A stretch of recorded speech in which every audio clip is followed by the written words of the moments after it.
Bonjour Laura. Bonjour Ludovic, merci beaucoup de m'avoir Merci. invité. Il y a pas de souci. C'est moi qui vous remercie d'être là aujourd'hui.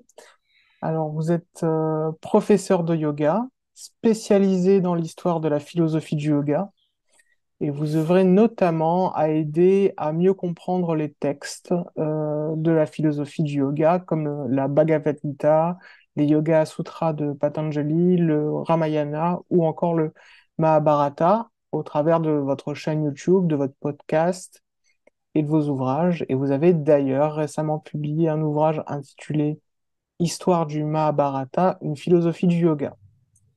Alors, est-ce que vous pourriez nous raconter votre parcours? Est-ce qui vous a amené en fait à tout ça, à pratiquer le yoga, à vous intéresser aux philosophies du yoga et à désirer en fait partager ça avec les personnes qui sont intéressées par ce sujet?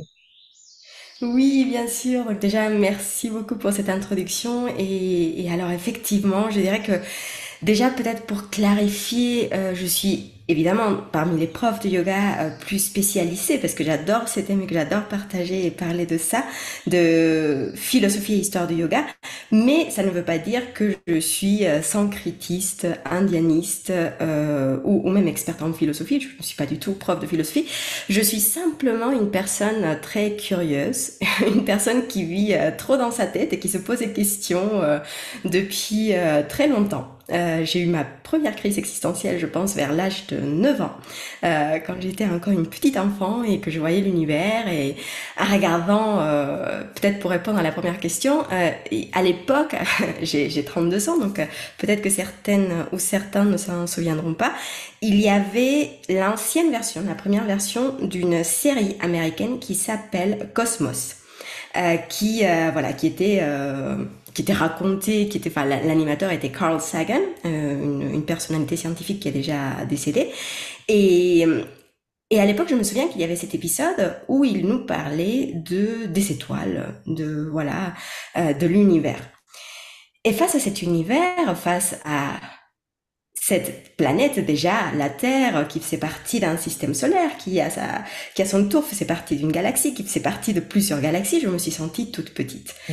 Et à cette époque-là, en voyant cela, j'ai senti un énorme vertige et je me suis dit, ok, mais qu'est-ce qui se passe? Du coup, quel est le sens de la vie? Pourquoi est-ce qu'on est là? Est-ce qu'on ne serait pas finalement assez insignifiant au cosmos finalement?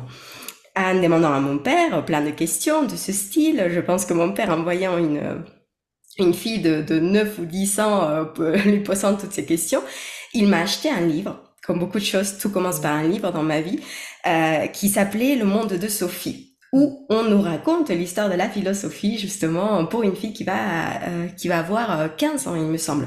Et donc, me voilà plongée dans le monde de la philosophie. J'ai toujours adoré ça, même si mon parcours, on va dire, académique est un petit peu plus scientifique, ou l'a été au tout début.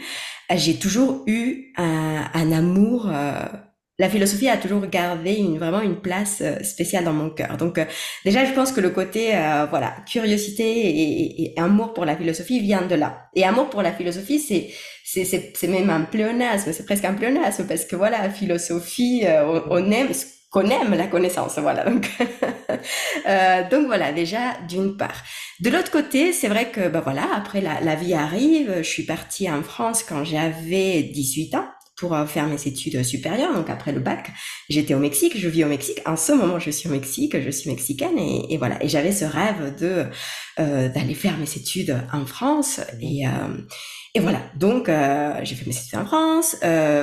Parcours assez classique, prépa, grande école, j'ai commencé à travailler et puis au bout de quelques années dans le milieu corporatif, hein, dans le milieu de l'entreprise, je trouvais que je n'étais pas très à l'aise ni avec le monde de l'entreprise. À cette époque-là, je ne va, enfin, j'ai pas du tout envie de le comment dire, de dire que c'est horrible parce que je pense pas. Je pense que, enfin voilà, ça, c'est ni bon ni mauvais comme beaucoup de choses dans la vie. Mais ça ne me convenait plus à cet instant-là de ma vie et de façon parallèle, j'ai commencé à l'époque, je courais beaucoup et j'ai commencé à avoir un peu mal, un courant, enfin voilà, et de plus en plus mal, et de plus en plus mal. Bon, à cette époque-là, je ne savais pas que le corps pouvait être un messager aussi puissant de tout ce qui s'est passé dans notre monde intérieur et peu à peu, ça a commencé vraiment j'ai commencé à me déconnecter de mon corps. 2 ans après, j'ai vécu avec cette blessure pendant 2 ans, et puis 2 ans après, quelqu'un m'a dit, mais ça serait bien que tu fasses du yoga. D'ailleurs, un kiné avec qui j'ai pu justement soigner cette blessure m'a dit, bah oui, oui, pourquoi pas, vas-y, tente, tu n'as rien à perdre. Et j'ai eu quand même la chance de tomber sur des professeurs, parce que j'ai testé plein de cours, Mhm. qui m'ont donné un goût pour le yoga ou qui m'ont expliqué la pratique du yoga comme une pratique qui allait au-delà de la pratique physique. Parce qu'il faut dire que la première fois que j'ai fait du yoga postural, que j'ai Mhm. pratiqué du yoga postural, c'était une torture pour moi, pour mon corps. C'était vraiment, je ne suis pas du tout tombée amoureuse, je ne suis pas du tout ancienne danseuse, je fais partie des profs les moins souples du monde, je pense. mais euh, mais vraiment c'était pas très très chouette. Mais finalement, parce que j'avais ces profs qui avaient toujours ce petit penchant philosophique, nous raconter des petites histoires, transposer tout ce qu'on vivait dans le tapis, enfin sur le tapis dans notre vie quotidienne. Ben, du coup, j'ai trouvé beaucoup de sens tout de suite dans la pratique. Et donc, très vite, j'ai commencé à me poser des questions. Ces questions m'ont amené vers les textes, l'histoire, les histoires qui existent dans le monde du yoga, histoires que j'adore. Et me voilà donc, du coup, plongée dans cet univers. Au bout de quelques années, j'ai fait une formation et voilà, tout s'est enchaîné comme ça, naturellement. D'accord. Alors, on utilise depuis le début le mot yoga. Euh, Et vous avez donc déjà expliqué que ce n'était pas un exercice de posture. Ce n'est pas que le yoga postural. Euh, Comment est-ce que vous définiriez ce mot yoga et qu'est-ce que c'est pour vous le yoga? Oui, alors très bonne question. C'est vrai que le mot yoga, et je commence toujours par ça quand j'interviens dans des formations. Aujourd'hui, ça peut vouloir dire même aujourd'hui beaucoup de choses dans le sens où pour certains, ça sera uniquement une pratique sportive. Pour d'autres, ça sera une pratique sportive qui est juste là pour se relaxer et être souple. Et pour d'autres, ça sera ces définitions assez communes aujourd'hui, assez populaires, qui est une pratique qui lie le corps et l'esprit. Et donc, il y a derrière le yoga cette union de corps, d'union du corps et de l'esprit. Mais c'est vrai que quand on se penche dans l'histoire du yoga, vous le savez sûrement, il y a énormément de définitions. Le mot yoga en sanskrit, comme beaucoup de mots en sanskrit, se prête à énormément de traductions en fonction du contexte, en fonction du texte dans lequel on le rencontre. Et donc, du coup, pour Patanjali, ça ne sera pas du tout la même chose dans les Yoga Sutras que dans la Bhagavad Gita, par exemple. La Bhagavad Gita, qui est un texte qui nous parle de l'action, de vivre en société, de vivre selon ses dharmas, alors que les Yoga Sutras de Patanjali s'adressent à un public qui est déjà partie de la société, qui est en train d'aller à une recherche, j'ai envie de dire, du silence total, même d'une mort physique. Et donc, le yoga n'est pas du tout le même. Pour moi personnellement, sinon ça serait très très long, moi je trouve que le yoga, oui, pour moi, il y a derrière le mot yoga le mot dialogue. Pour moi, c'est essentiel. Parce que déjà, dès la première fois qu'on retrouve le yoga en tant qu'ensemble de pratiques qui ont pour but la libération, moksha, enfin comme moksha shastra, je trouve que, enfin, c'est dans ce premier texte où on trouve ce sens du mot yoga, c'est la Katha Upanishad. Et c'est l'histoire du premier prof de yoga, le dieu de la mort, Yama, qui raconte à Nachiketa, c'est un petit brahman, le sens de la vie, la mort et justement le yoga. Et donc c'est là où on va trouver cette première définition. Donc c'est un dialogue. Et dans les Upanishads, où on nous parle de yoga, il y a toujours un dialogue. Il y a toujours un dialogue entre deux personnes, souvent une un petit peu prétentieuse, qui croit tout savoir, et une autre qui finalement lui démontre que peut-être que la réalité est un petit peu plus compliquée. La Bhagavad Gita, c'est un dialogue entre un deuxième prof de yoga, Krishna, et Arjuna, son élève. Et puis finalement, je trouve que même aujourd'hui, quand on prend le yoga comme il a évolué aujourd'hui, la pratique posturale, etc., même la méditation, c'est toujours un dialogue. C'est le dialogue qu'on a avec notre monde Oui. intérieur. C'est le dialogue qui existe effectivement entre le dialogue entre notre monde intérieur et notre corps. Mais c'est aussi le dialogue entre notre corps, par exemple, et les éléments. Le tapis, la température, la respiration des autres si on est dans un cours collectif. Et donc du coup, bah voilà, c'est pour ça que derrière, pour moi, il y a derrière le yoga ce mot dialogue. Vous avez employé un autre mot qui est le mot dharma et que l'on retrouve notamment dès le début de votre livre sur les histoires du Mahabharata. Donc, ma question, ça va être déjà autour de ces deux choses. Déjà, qu'est-ce que c'est que le dharma? Et ensuite, est-ce que vous pourriez nous expliquer qu'est-ce que c'était que ce projet de faire un livre sur les histoires du Mahabharata? Pourquoi? Est-ce que vous avez voulu mettre ça sur papier, quelque part votre interprétation de ce texte? Et donc voilà, ma question est bien compliquée, je me rends compte, mais je, je vous la laisse comme ça. Non, mais elle est compliquée, mais elle est géniale parce que justement, j'aime bien quand c'est compliqué. Honnêtement, je trouve que c'est très intéressant et sinon, la vie ne serait pas, c'est peut-être mon côté mexicain, hein, mais sinon, Mhm. la vie ne serait pas épicée. Il faut un petit peu de complexité dans ce monde. Le monde en soi est complexe. On ne peut jamais voir les choses noires ou blanches. Elles ne Mhm. sont jamais noires et blanches. Et donc, c'est une des raisons pour lesquelles j'ai toujours adoré le Mahabharata. Enfin, j'ai tout de suite adoré le Mahabharata parce que j'ai toujours adoré les histoires complexes. Mhm. Je fais partie de ces personnes très geeks, on va dire, qui adorent les univers complexes. Les univers, enfin, même les mythologies modernes, le Seigneur des Anneaux, Star Wars, le Marvel Cinematic Universe, les comics, etc. J'adore ces univers où on ne se retrouve plus. Il y a plein de personnages, il faut savoir qui est qui, euh, voilà, même 100 ans de solitude, Gabriel Mhm. Garcia Marquez, enfin voilà. Ah, Et- oui.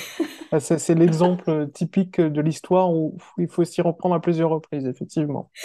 exactement, exactement. Bon, voilà, il y a ces histoires, il y a derrière ces histoires, je trouve, une demande de l'auteur de se maintenir concentré, d'être vraiment engagé dans l'histoire pour pouvoir s'y plonger, pour pouvoir voilà comprendre des choses. Et même il y a plein de couches, donc ça veut dire qu'on ne comprend pas tout Mhm. du premier coup. Et donc c'est l'une des raisons pour lesquelles j'ai tout de suite adoré le Mahabharata. Quand on se plonge dans le Mahabharata, déjà la le mot Maha, grandiose, Bharata, le, le, le nom de l'Inde hindi, Mhm. mais ça va au-delà de ça. Ça se veut l'histoire de l'humanité, de l'univers, de tout. Et en plus de ça, il y a déjà des noms qui ne sont pas issus de notre culture, donc parfois un petit peu difficile à saisir, à prononcer. J'ai peut-être un petit biais parce que du coup, du fait que je ne suis pas française, Mhm. j'ai déjà eu ce type d'expérience par le passé, donc j'ai déjà eu à m'adapter à ce type de choses. Mais bon, voilà, donc du coup, on a déjà des noms, mais en plus, on a plein de noms. Et puis, il faut dire que chaque personnage a plusieurs noms dans l'histoire selon les versions Ouais. qu'on va retrouver.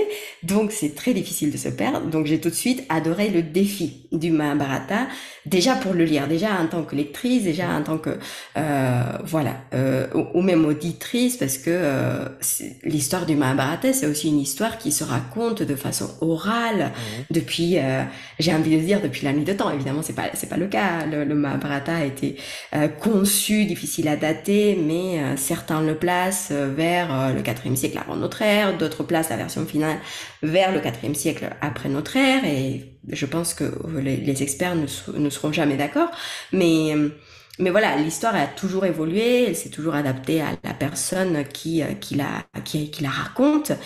Et donc du coup, déjà, c'est pour ça que j'ai adoré le Mahabharata. D'autre part, le fait que justement, une des, une des premières choses que j'ai lues quand j'ai commencé à m'intéresser aux philosophies du yoga, c'était la Bhagavad Gita, ce fameux dialogue entre Krishna et Arjuna.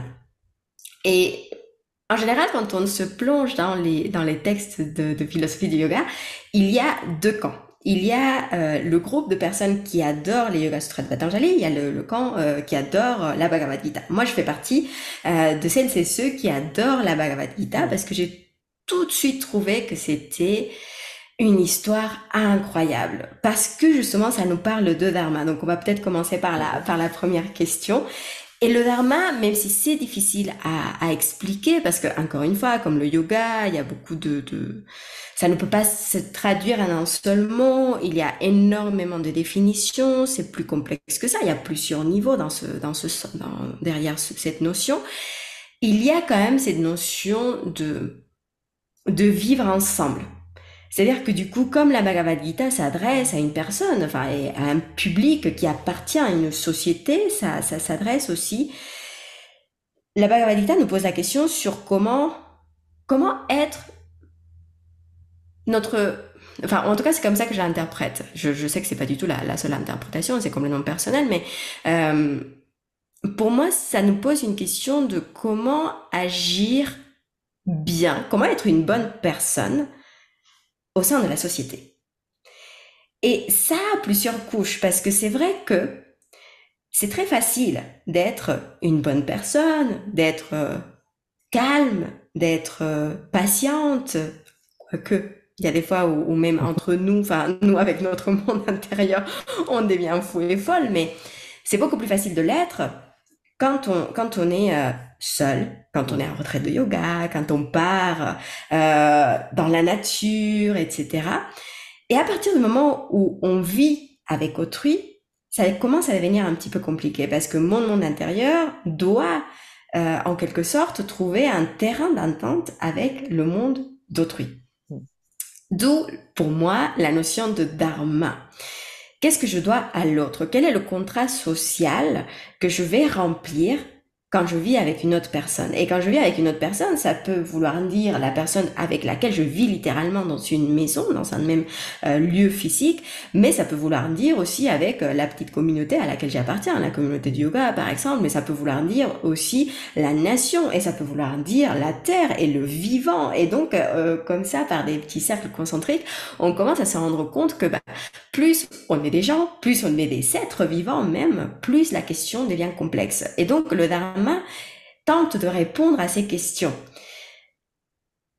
Et c'est là où on va retrouver cette image du sens du devoir, cette notion de sens du devoir. Et on se rend compte que on n'a pas un seul dharma finalement, justement parce que il y a toutes ces couches, on a différents dharmas. Dans la Bhagavad Gita, clairement, Arjuna a un gros dilemme parce que ses dharmas clochent. D'un côté, il sait que en tant que guerrier, il est là pour protéger le royaume. Ce n'est pas tant qu'il est là pour faire la guerre, mais c'est une question de protection du royaume dans une guerre qui va définir le sort de l'univers, ni plus ni moins. Donc du coup, c'est une guerre où il va avoir un rôle à jouer qui sera très important.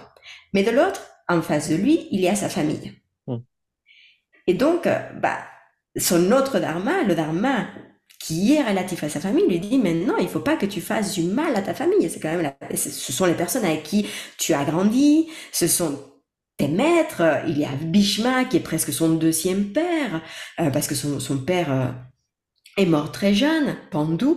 Et de l'autre côté, je pense que si ça tenait qu'à lui, Arjuna, il serait parti vivre à la forêt. Enfin, je pense que il se dit, c'est même pas mon histoire. Donc, et donc, du coup, voilà, on retrouve cette notion de dharma qui est incroyable. Mais quand on lit la Bhagavad Gita, il y a plusieurs choses. Je pense, il y a plusieurs questions qui surgissent. Alors, d'une part, quand on est plongé dans le monde du yoga, une des premières choses qu'on va entendre, c'est, il faut pratiquer ahimsa, la non-violence. Donc, qu'est-ce qui se passe? Pourquoi est-ce que ce texte de yoga me parle de guerre, me parle de se battre, de voilà. Même il y a en ce moment, il y a un film qui sort et qui est tout à fait aligné avec ce qu'on est en train de parler, Oppenheimer. Le père, appelé le père de la bombe atomique, mais quand Oppenheimer justement commence à faire ses essais, etc., quand il voit ce champignon pour la première fois, il pense à la Bhagavad Gita. Et il pense à ce moment, à la Vishvarupa, où Krishna va dévoiler sa vraie nature et il va dire à Arjuna, je suis la mort qui broie le monde. Et donc, bah voilà, c'est hyper puissant. Donc, Mm, on a des images qui sont très, très, très puissantes et a priori, on se dit, mais le yoga, et mm, où est-ce qu'il se trouve là-dedans? Pourquoi est-ce qu'on me parle de ça? Et de l'autre côté, on se dit, bah, ok, enfin, c'est qui cet Arjuna aussi? Parce qu'il faut dire que quand on lit la Bhagavad Gita, on a l'impression qu'Arjuna, c'est un guerrier un peu quelconque, alors qu'il s'agit du meilleur guerrier de l'univers. Et puis, troisièmement, il y a un petit peu cette curiosité du lecteur de se dire, ok, si la guerre a eu lieu, qui a gagné, qu'est-ce qui s'est passé, etc. Et donc, ben voilà, ce sont toutes ces questions qui m'ont amené vers le Mahabharata, voilà, qui m'ont fait plonger dans cet univers parce que j'avais envie de comprendre la suite, l'avant, l'après, tout, enfin, qui étaient ces personnages et pourquoi est-ce qu'on Pour était. replacer dans le contexte, la Bhagavad Gita, c'est une partie du Mahabharata, c'est ça? Tout à fait, exactement. C'est-à-dire que la Bhagavad Gita fait partie du sixième parva, du Mhm. sixième livre ou chapitre du Mahabharata, et Mahabharata qui à son tour a 18 parvas. D'accord. Donc 18 chapitres, donc effectivement, la Bhagavad Gita est un petit moment philosophique au sein de cette histoire plus grande qui est le Mahabharata. Et donc voilà, je ne sais pas si j'ai répondu aux deux Alors, questions. bah, sur la question du dharma, c'était très clair. Et pour en revenir même à l'histoire du Mahabharata de façon globale, même si j'imagine que ça va être difficile à résumer, mais qu'est-ce que ça raconte en globalité et quels sont les principes qui s'en dégagent? Oui, alors, le Mahabharata en quelques mots. C'est une histoire énorme. C'est une histoire vraiment énorme. Ça remplit sa promesse, c'est 15 fois la Bible, 7 fois l'Iliade et l'Odyssée ensemble, donc c'est quand même un gros pavé. Mais ça raconte l'histoire, pour faire très simple, ça raconte l'histoire d'une famille. Ça raconte l'histoire de deux clans d'une même famille. D'un côté, les Pandavas, qu'on pourrait désigner au tout début comme les gentils, et de l'autre côté, les Kauravas, les méchants, ou les Kauravas, c'est Kauravas. Mhm. Donc, moi, je les prononce Kaurava, mais beaucoup les prononceront dans leur tête Kaurava. Et donc, ben voilà, les Kauravas sont les méchants de notre histoire. A priori, ça peut paraître une histoire très manichéenne, le bien contre le mal. Les frères Pandava sont des frères divins. Ils sont non seulement les fils de Pandu, d'où leur nom, ils sont aussi les fils des divinités. Arjuna est le fils d'Indra, le roi des Devas, des dieux. Par exemple, Yudhishthira est l'aîné, celui qui devrait a priori reprendre le trône de Hastinapura, et le fils du dieu du Dharma, et ainsi de suite. Bref, ces deux clans vont se battre pour la couronne, pour le pouvoir, parce qu'il se trouve que leurs parents sont deux frères, Pandu d'un côté pour les Pandavas, Dhritarashtra pour les Kauravas, sauf que entre les deux, Dhritarashtra est l'aîné. A priori, c'est lui qui devrait régner sur ce royaume qui s'appelle Hastinapura. Or, Dhritarashtra est aveugle. Évidemment, cette condition est plus symbolique que physique parce qu'il est aveugle, parce il est incapable de voir les, on va dire, les défauts de son fils aîné. On va Mhm. en parler. Dhritarashtra, donc elle est née, il devrait reprendre le trône, mais comme il est aveugle, il ne peut pas. Donc c'est Pandu qui prend le trône. Et au bout d'un moment, Pandu va partir à la forêt avec sa famille, donc Dhritarashtra reprend le trône un peu comme un intérim, en attendant que les jeunes grandissent et puissent, Mhm. voilà, prendre le trône. Sauf que, au moment où tout le monde commence à grandir, la question se pose et commence à se poser très vite, qui va reprendre le trône? Alors évidemment, les Kauravas se disent, bah voilà, quand Pandu est parti, il a abdiqué, donc il a cédé son droit. Donc c'est à nous de prendre le trône. Et les Pandavas se disent, bah non, notre père Pandu avait été désigné comme le roi, donc c'est Yudhishthira qui va devenir roi d'Hastinapura. Du côté des Kauravas, les personnages, on va dire, se sont un petit peu plus flous, hormis Duryodhana, qui est l'aîné des Kauravas. C'est lui vraiment qui a envie de prendre, d'avoir la couronne et qui est l'incarnation, on va dire, du mal dans la plupart de l'histoire. Pour moi, c'est le bouc émissaire. Clairement, c'est celui qu'il faut abattre pour qu'on puisse reprendre à nouveau cette nouvelle ère de prospérité, de paix, de calme, etc. Mais voilà, l'histoire en quelques mots, ça va être ça, c'est Mhm. cette friction entre ces deux clans. Petit à petit, ils commencent à se rendre compte que la guerre devient inévitable, et donc arrive la grande guerre de Kurukshetra. Cette fameuse guerre dont on parle dans la Bhagavad Gita, sauf que dans le Mahabharata, cette guerre a lieu, tout le monde meurt, vraiment tout le monde meurt, à part quelques personnages, et évidemment les Pandavas, les gentils, entre guillemets, vont l'emporter sur les méchants, et puis à la fin, puis le temps passe, puis Yudhishthira devient roi, etc. Et puis à la fin, on se rend compte que la question du Mahabharata est un petit peu plus complexe que ça. Parce qu'au moment où Yudhishthira, l'aîné, part, quitte le monde physique, il se rend compte que même à ce stade de sa vie, il continue à avoir de la rancœur, de sentiments de haine envers les Kauravas, et que finalement, la vraie victoire n'est pas la victoire qu'il pensait avoir eue lors de la guerre de Kurukshetra, mais bien la victoire de se vaincre soi-même, d'être capable d'aller au-delà de ses frontières, noir et blanc, mal et bien, etc., et de voir l'univers sans illusion, sans justement ces biais, et donc de se vaincre soi-même. Et donc voilà le Mahabharata en quelques mots. Alors, donc j'imagine, il y a des principes qui se dégagent de cette lecture et en quoi aujourd'hui, dans la société contemporaine, cet ouvrage peut nous aider quelque part à mieux appréhender le réel ou à mieux vivre. Oui, alors d'une part, peut-être pour petit disclaimer, je sais pas comment on dit ça en français, Oh, c'est mais très bien. ok, super. Ben voilà, déjà, il faut dire que effectivement, dans le Mahabharata, comme beaucoup d'histoires anciennes, comme beaucoup de contes de Disney d'ailleurs, on va retrouver des messages, des choses qui ne sont plus du tout en accord avec nos principes, avec notre vision du monde actuel, moderne, même occidental, même de notre culture. Donc évidemment, on va retrouver des choses qui vont nous paraître en tant que lecteur, en tant que lectrice, un petit peu choquantes. Mhm. Mais comme le disait bien Gandhi ou Sri Aurobindo dans leur commentaire de la Bhagavad Gita, dans tout ce type de texte, il y a toujours un message universel.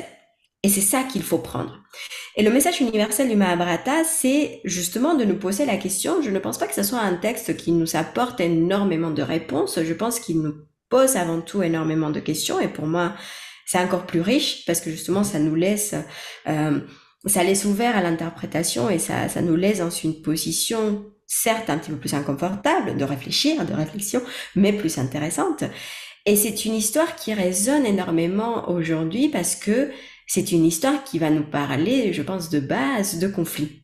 Justement, de ce qui se passe quand quand, quand on rencontre, pardon, autrui.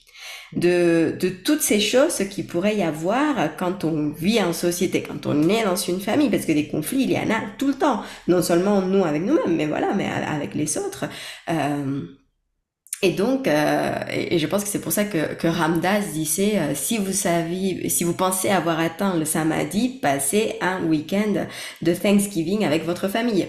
Mhm. Euh, parce que voilà, je pense que ça vient de là. Donc ça nous parle de conflit, ça nous parle de tout ce qui pourrait se passer à tous les échelles, voilà, de notre quotidien, de notre interaction avec le monde.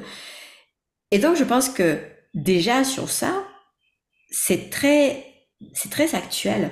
c'est très très actuel aujourd'hui. Combien de conflits on n'a pas, combien de conflits on vit pas en ce moment. Enfin même au moment où on parle, et je suis sûre que même si vous entendez ou si vous écoutez, voyez cette interview après. Il y aura des conflits, il y aura des personnes qui ne seront pas d'accord avec un autre groupe. Parfois, ces conflits seront avec un petit peu comme les Kauravas et les Pandavas. Il s'agira d'un conflit de famille, euh, le conflit russo-ukrainien par exemple, des personnes qui se connaissent, qui partagent une même histoire, ben voilà, c'est quand même poignant. Ce qui se passe aujourd'hui aux États-Unis avec la grève des acteurs, des écrivains, etc. Enfin voilà, les combats justes, et ça nous pose la question des combats justes.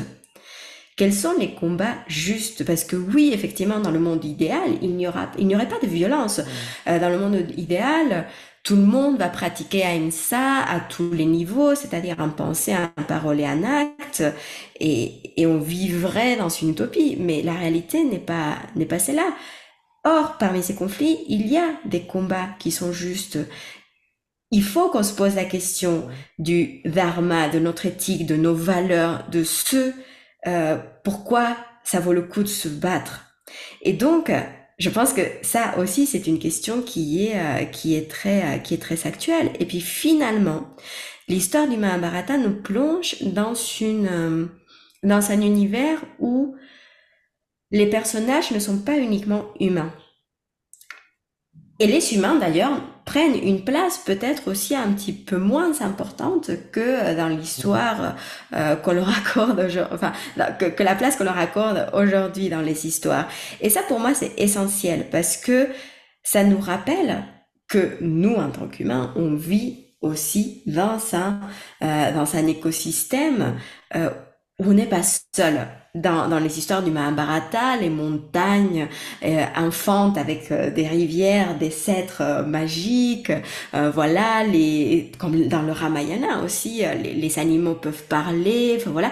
Et donc du coup, l'humain n'a pas du tout cette place. L'humain, il vit toujours avec ces autres personnages. Et, et donc, je pense que ça pose aussi la question de, voilà, dans quel monde on vit. Mm.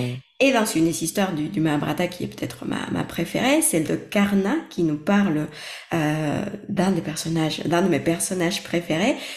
Au moment où il va mourir, il se rend compte qu'il y a une malédiction qui l'a rattrapé. Et cette malédiction lui a été c'est la déesse de la terre qui l'a maudit. Parce que Karna, qui est un autre grand guerrier, c'est le rival numéro un de Arjuna, de ce fameux Arjuna. Karna, quand il était jeune, il a rencontré un jour une petite fille. Et cette petite fille est en train de pleurer parce qu'elle a renversé son verre de lait. Elle avait faim et elle n'avait plus de quoi se nourrir. Donc Karna, pour l'aider, a attrapé le bout de terre qui était encore imbibé de lait. Et en pressant la terre, il a pu redonner le lait à la fille. La petite fille était très contente, mais la déesse de la terre ne l'était pas euh, beaucoup. Et donc à ce moment-là, elle lui jette un sort en lui disant, ce lait qui m'était destiné, tu me l'as dérobé, donc un jour, tu vas être coincé dans mes mains comme moi, j'ai été coincé dans les tiennes. Et au moment le plus décisif du combat de cette guerre de Kurukshetra, le char de Karna va se voir, une de ses roues va être coincée par la terre. Et voilà la terre qui voilà réclame son dû.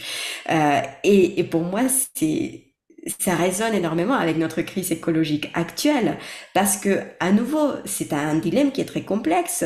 Beaucoup de fois, je pense, on a exploité en quelque sorte, on a pris la terre entre nos mains, un petit peu comme comme Karna, Mhm. pardon, avec la terre et le lait, pour nourrir les nôtres. Par amour, peut-être même avec une intention qui n'était pas si négative. Et finalement, qu'est-ce qui se passe? Bah, la terre va réclamer son dû. Elle le réclame déjà. Je pense que c'est pas pour rien. Enfin, je suis pas du tout experte en écologie, mais je ne pense pas que ce soit pour rien qu'on ait vécu ces dernières années comme on les a vécues. Oui, donc c'est quand même très actuel. Et pour en revenir un petit peu à votre pratique même du yoga postural, En quoi l'étude et la compréhension surtout de ce texte va vous permettre de mieux pratiquer ce yoga postural. Oui, alors moi c'est vrai que du coup parce que je ne suis pas souple, forte, enfin j'ai pas un corps qui est peut-être très esthétique, on va dire, pour certaines postures du yoga un petit peu compliquées. Cela, je pense que c'est un avantage. C'est un avantage parce que du coup, j'ai dû tout de suite, et ça a toujours été mon souhait, trouver un sens au-delà des postures dans la pratique posturale. Je ne pratique jamais pour faire des postures. Je trouve que ça sert à rien. Je trouve qu'on s'en fout si on fait une posture. Enfin, désolé, je parle un peu voilà, comme ça, mais dans le sens où si on est sur le tapis de yoga, enfin, c'est très valable, hein. S'il y a des gens qui ont envie de réussir une posture, c'est très bien. Il faut se dépasser soi-même et je ne suis pas du tout contre ça, mais je pense que la pratique du yoga devient plus intéressante quand on la fait, quand on, quand on arrive sur le tapis avec un esprit de curiosité, d'exploration de tout ce qui se passe à l'intérieur de nous. C'est pour ça que je dis que le tapis est toujours un laboratoire. Un laboratoire, on va pouvoir faire des expériences pour voir ce qui se passe, pour voir comment est-ce qu'on réagit face à certaines situations, face à la frustration, face à la difficulté, au déséquilibre, au brouhaha intérieur. Enfin, voilà, et donc dans ce sens-là, pour moi, toutes les histoires sont géniales pour pouvoir les utiliser comme point de départ de réflexion qu'on va pouvoir transposer sur le tapis. Dans le sens où je trouve que les histoires, déjà, ça a toujours été un outil pour transmettre des choses. Une histoire, on n'apprend pas les mêmes choses quand on nous raconte une histoire que quand on nous dit A plus B égale à blablabla. Et voilà, il y a pas du tout les mêmes mécanismes à l'intérieur de nous. Quand on nous raconte une histoire, on peut aussi prendre un petit peu plus de hauteur et on reçoit les messages d'une façon différente. Et des notions qui sont parfois très complexes, comme dharma, yoga, etc., on peut peut-être les ressentir mieux lorsqu'il s'agit d'une histoire. Alors du coup, si on allie une histoire avec la pratique du yoga qui nous amène à un autre type de transmission qui est la transmission par le corps, ce qu'on ressent mais qu'on ne peut pas forcément placer avec des mots, c'est génial. Et donc c'est pour Mhm. ça que du coup ce livre a été conçu comme un ensemble d'histoires qui vous racontent justement le Mahabharata peu à peu, mais aussi chaque histoire est un prétexte pour voilà réfléchir à ce que peut vouloir dire dans nos vies, et ce que ça peut vouloir dire dans notre pratique de yoga. Comment est-ce qu'on peut attraper certaines notions ou certains enseignements de ces histoires pour le mettre en pratique sur notre tapis. On va parler de patience, on va parler de lenteur, on va même parler de légèreté, parce que parfois on se prend un petit peu trop au sérieux, et même sur le tapis, on se prend trop au sérieux. Alors qu'il ne faut pas, parfois ça fait du bien aussi de se dire ok, ben je pratique pour pratiquer, c'est pas grave, et je vais y aller. Ou alors parfois on va se dire, bah voilà, cette histoire me rappelle que bah, si jamais cette pratique que j'avais prévue à cette heure-ci, de cette façon, parce que voilà, c'est dans ma to-do list et il faut que je la fasse comme ça, bah c'est pas grave si ça change, c'est pas grave si elle évolue en une autre chose qu'on n'avait pas prévue au départ. Donc voilà comment j'utilise ça un petit peu comme un prétexte. Les histoires du Mahabharata qui résonnent le plus en moi, comment Mhm. je les partage, avec les autres sur ces différents plans. Alors, le Mahabharata, c'est pas la seule philosophie du yoga à laquelle vous vous êtes intéressé. Euh, donc, j'ai pu voir sur votre podcast et sur votre chaîne YouTube que vous faites des vidéos, notamment sur les Yoga Sutras de Patanjali et le Ramayana. Alors, est-ce qu'en quelques mots, juste hein, sans rentrer forcément dans le détail de chaque texte, mais quels sont les apports de ces deux textes et quels sont, par rapport notamment au Mahabharata, et est-ce qu'ils se situent les uns par rapport aux autres?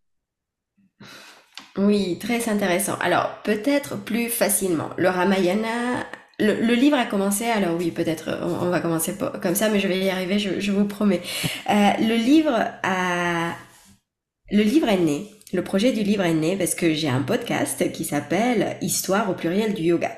Et dans ce podcast, dans la première saison, je racontais chaque semaine l'histoire du Mahabharata. Donc à la fin de la première saison, je me suis retrouvée avec, voilà, un espèce de, j'ai pas envie de dire manuscrit parce que ça l'était pas à l'époque, mais voilà, un ensemble de pages que j'ai eu envie de transformer en livre. Alors, pour ce projet, évidemment, j'avais besoin de quelqu'un, j'avais besoin d'aide.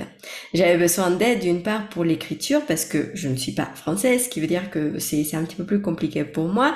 Et même l'exercice d'écrire un livre n'est pas une simple une simple tâche. Donc, ce livre n'est même pas un produit qui m'appartient complètement parce que ça a été le fruit d'une collaboration avec Jeanne Femme-Tram, qui est mon éditrice, qui est mon agent aussi, et qui m'a aidé à lui donner la structure, enfin, voilà, qui m'a énormément aidé dans la création de ce livre. Donc, du coup, voilà. Déjà, parce que ça, je tenais à le dire, ce livre est aussi le fruit du travail de Marion Blanc qui illustre certaines tout à fait. histoires avec, voilà, sa vision qui est incroyable, un univers qui est incroyable, que j'adore. Mais voilà, mais tout a commencé par le podcast. Et c'est vrai que en finissant la première saison, la deuxième saison du podcast était, enfin, naturellement, je me suis penchée vers la petite sœur du Mahabharata, l'autre grande histoire des traditions hindoues, qui est le Ramayana, une histoire qui nous parle un peu moins de yoga dans le texte, dans l'histoire, mais qui reste aussi très intéressante, qui aborde d'autres grands thèmes.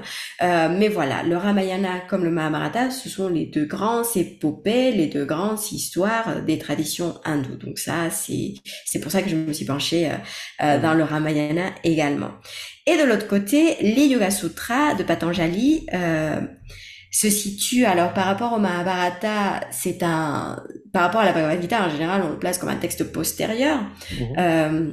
Donc c'est un texte qui vient après, mais c'est un texte qui s'adresse à une autre audience, mais qui résonne énormément aujourd'hui dans le monde du yoga moderne, parce que je trouve, ça c'est personnel à nouveau, je trouve que c'est parce que c'est très structuré, contrairement peut-être à d'autres textes du yoga qui sont peut-être un petit peu plus lyriques ou Mhm. voilà, se prêtent à un petit peu plus d'interprétation et ça pourrait paraître plus flou. Les Yoga Sutras de Patanjali, ça a cet avantage que c'est, voilà, grand 1, petit 1, Mhm. nanana, et donc peu à peu on commence à nous expliquer. Mais pour moi c'est un texte qui est hyper complexe, hein. Il s'adresse donc à des personnes qui sont parties se retirer de la société, qui en plus a priori sont des brahmanes, donc ont déjà reçu une éducation assez poussée et qui sont à la recherche de ce fameux samadhi, de ce fameux Mhm. kaivalya. Donc un texte pour moi, enfin que même moi je ne peux pas prétendre l'avoir compris complètement. Mhm. Mais ça reste un texte qui est très intéressant dans le sens où il y a énormément de notions, les yamas et les niyamas par exemple, qui constituent en quelque sorte ou qui peuvent constituer un guide éthique euh, pour le pratiquant du yoga moderne, évidemment avec ses interprétations, c'est pas forcément le même sens que le texte historique dans son contexte d'il y a quelques siècles, mais voilà, ça reste quand même un texte intéressant. Et dans ce sens, c'est vrai que ça, ça se rejoint avec le Mahabharata parce que ça nous pose aussi des questions finalement d'éthique, de comment vivre, de comment être une bonne personne finalement. Et j'ai vu que sur votre site internet, vous proposiez notamment des formations poussées sur l'explication de ces divers textes. Est-ce que vous pourriez nous en parler un petit peu? Oui, c'est ça. Donc effectivement, si vous avez envie d'aller plus loin, d'aller explorer, de m'écouter parler pendant des heures, je propose effectivement cette formation en 30 heures où on va explorer l'histoire et les philosophies du yoga. Alors 30 heures, ça peut paraître beaucoup. En réalité, c'est un tout petit, c'est vraiment un tout petit espace pour parler d'un sujet qui est vaste Et c'est pas pour rien qu'il y a des experts qui ont dédié leur vie Mm. à l'étude, ne serait-ce que d'un texte, ou voilà, on pourrait même parler, ne serait-ce que 30 heures, d'un seul texte.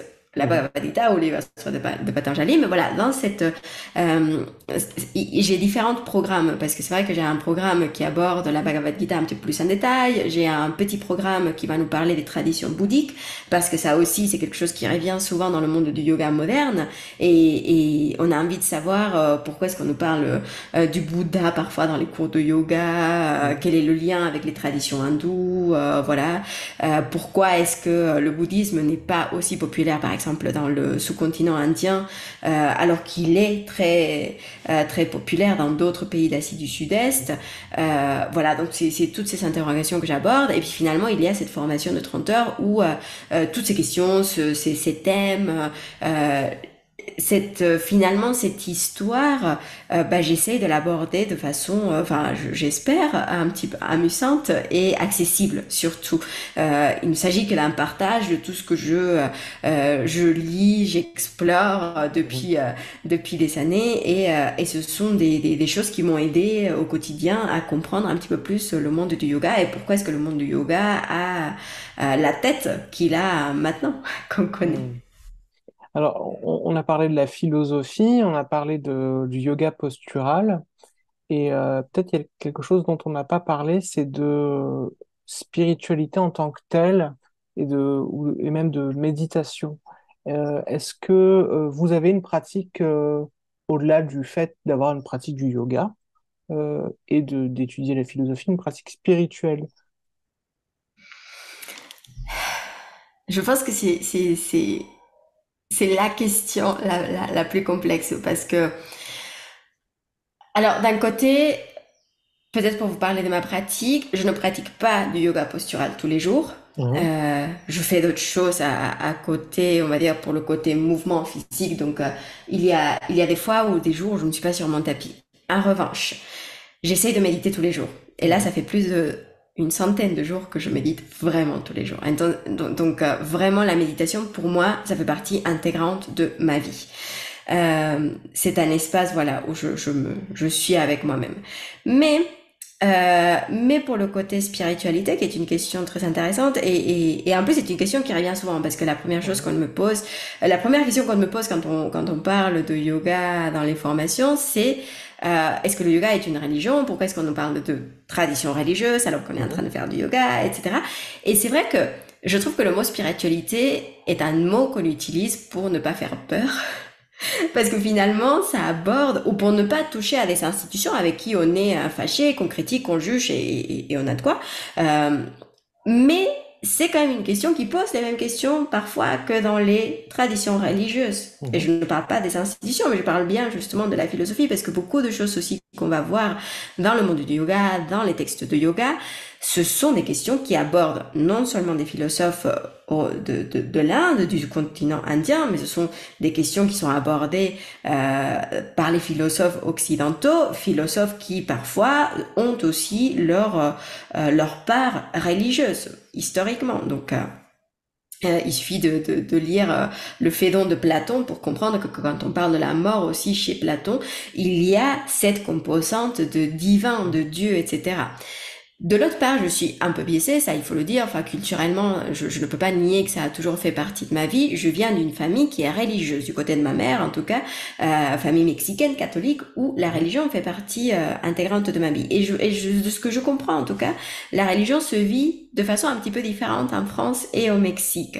C'est une religion qui est peut-être un petit peu plus joyeuse, un petit peu plus pressante au quotidien. Enfin, on n'a pas forcément cette division très d'un côté l'État, de l'autre côté l'Église, Mhm. au quotidien. Et donc du coup, la frontière a toujours été un petit peu plus floue pour moi. Donc c'est pour ça que je vous disais que parler de spiritualité, dans mon cas, c'est un petit peu complexe. Parfois, je Mhm. pense que je me rends pas compte, alors que je suis déjà en train de parler de spiritualité, parler des sujets comme la mort, comme le divin, comme tout Mhm. ce qu'on ne comprend pas. Ça me paraît évident.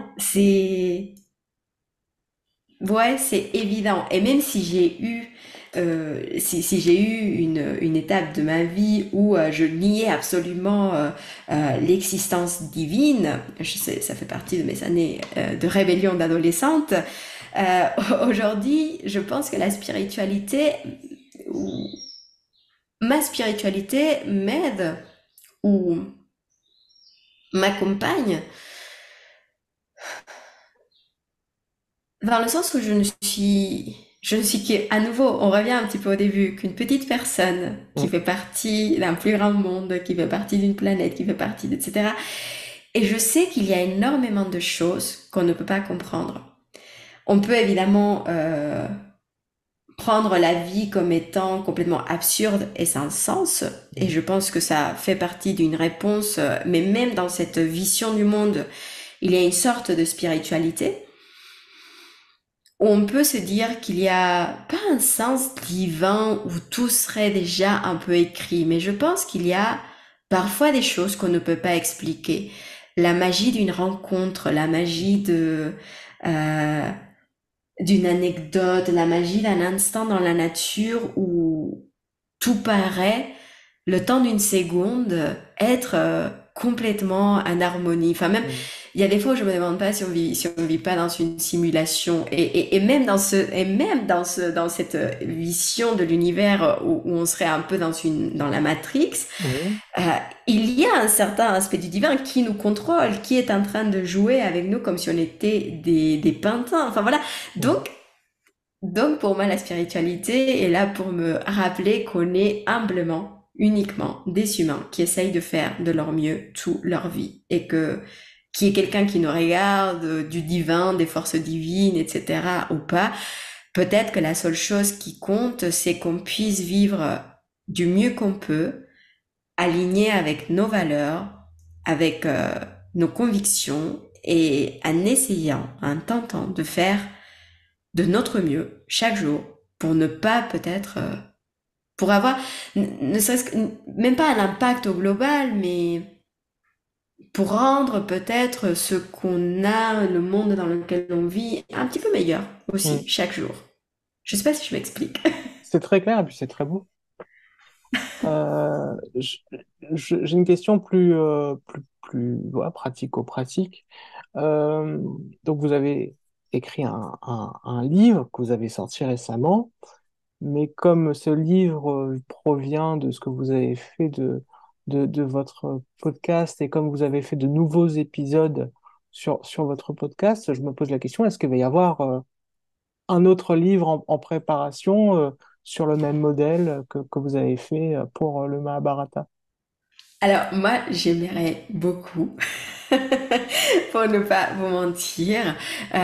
Effectivement, ce serait la suite logique. Et puis honnêtement, le Ramayana est une histoire. Au départ, je n'aimais pas du tout cette histoire. C'est une histoire avec laquelle j'avais beaucoup de mal. Et puis au final, je trouve qu'elle aborde des questions comme l'amour, Mm. euh, très intéressantes, très intéressantes. On ne parle plus beaucoup d'amour ces jours-ci, mais je trouve que c'est une question fondamentale pour nos vies. Donc j'aimerais énormément. Après c'est toujours un petit peu voilà complexe de parler de ce type de projet quand voilà je ne suis pas du tout la seule personne euh, ben, impliquée dans ces projets. Il y a voilà la personne avec qui je collabore, Jeanne. J'aimerais trop que ça soit aussi un ouvrage illustré. Et puis il y a Mm. aussi ma maison d'édition qui est la maison les éditions des Équateurs qui voilà qui joue un rôle là-dedans qui n'est pas négligeable. Donc voilà, Donc, c'est ce sera mon un souhait souhait, voilà, ce sera évidemment. un souhait de votre part. D'accord. Exactement, exactement. Mais écoutez, je vous remercie vraiment pour cet entretien et puis pour toutes ces précisions et puis toutes ces histoires qui ont l'air fascinantes et qui donnent envie de creuser toutes ces épopées quelque part. Et donc, je vous remercie d'avoir éclairé un peu l'ignorant que je suis sur la question et puis les spectateurs de cette chaîne. Je mettrai tous les liens pour votre site, votre chaîne YouTube, le podcast, etc., pour que les personnes qui sont intéressées puissent vous contacter ou voir ce que vous faites et vos diverses activités. Et donc, je vous remercie encore à nouveau et puis Je mettrai également le lien pour accéder au livre. Merci, c'est moi qui vous remercie pour cet espace, pour ce temps et merci à toutes les personnes qui nous écoutent. C'était un grand plaisir. Merci beaucoup, très bonne journée, au revoir. Merci à vous aussi, au revoir.